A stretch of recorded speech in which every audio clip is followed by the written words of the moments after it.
भाद्रपद मास कृष्ण पक्ष की अजा एकादशी का महात्म्य। युधिष्ठिर ने पूछा, जनार्दन, अब मैं यह सुनना चाहता हूँ कि भाद्रपद मास के कृष्ण पक्ष में कौन सी एकादशी होती है, कृपया बताइए। भगवान श्री कृष्ण बोले, राजन, एक चित्त होकर सुनो। भाद्रपद मास के कृष्ण पक्ष की एकादशी का नाम अजा है। वह सब पापों का नाश करने वाली बताई गई है। जो भगवान ऋषिकेश का पूजन करके इसका व्रत करता है, उसके सारे पाप नष्ट हो जाते हैं। पूर्व काल में हरिश्चंद्र नामक एक विख्यात चक्रवर्ती राजा हो गए थे, जो समस्त भूमंडल के स्वामी और सत्य प्रतिज्ञ थे। एक समय किसी कर्म का फल भोग प्राप्त होने पर उन्हें राज्य से भ्रष्ट होना पड़ा। राजा ने अपनी पत्नी और पुत्र को बेचा, फिर अपने को भी बेच दिया। पुण्यात्मा होते हुए भी उन्हें चांडाल की दास्ता करनी पड़ी।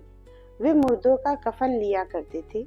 इतने पर भी नृपश्रेष्ठ हरिश्चंद्र सत्य से विचलित नहीं हुए। इस प्रकार चांडाल की दास्ता करते उनके अनेक वर्ष व्यतीत हो गए। इससे राजा को बड़ी चिंता हुई। वे अत्यंत दुखी होकर सोचने लगे, क्या करूं, कहाँ जाऊं, कैसे मेरा उद्धार होगा। इस प्रकार चिंता करते करते वे शोक के समुद्र में डूब गए। राजा को आतुर जानकर कोई मुनि उनके पास आए। वे महर्षि गौतम थे। श्रेष्ठ ब्राह्मण को आया देख नृपश्रेष्ठ ने उनके चरणों में प्रणाम किया और दोनों हाथ जोड़ गौतम के सामने खड़े होकर अपना सारा दुखमय समाचार कह सुनाया। राजा की बात सुनकर गौतम ने कहा, राजन, भादो के कृष्ण पक्ष में अत्यंत कल्याणमयी अजा नाम की एकादशी आ रही है, जो पुण्य प्रदान करने वाली है। इसका व्रत करो, इससे पाप का अंत होगा। तुम्हारे भाग्य से आज के 7वें दिन एकादशी है। उस दिन उपवास करके रात में जागरण करना। ऐसा कहकर महर्षि गौतम अंतर्ध्यान हो गए। मुनि की बात सुनकर राजा हरिश्चंद्र ने उस उत्तम व्रत का अनुष्ठान किया। उस व्रत के प्रभाव से राजा सारे दुखों से पार हो गए। उन्हें पत्नी का सन्निधान और पुत्र का जीवन मिल गया। आकाश में दुंदुभियां बज उठी।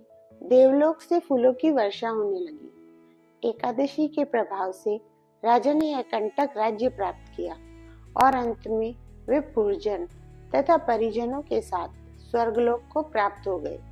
राजा युधिष्ठिर, जो मनुष्य ऐसा व्रत करते हैं, वे सब पापों से मुक्त हो स्वर्गलोक में जाते हैं। इसके पढ़ने और सुनने से अश्वमेध यज्ञ का फल मिलता है।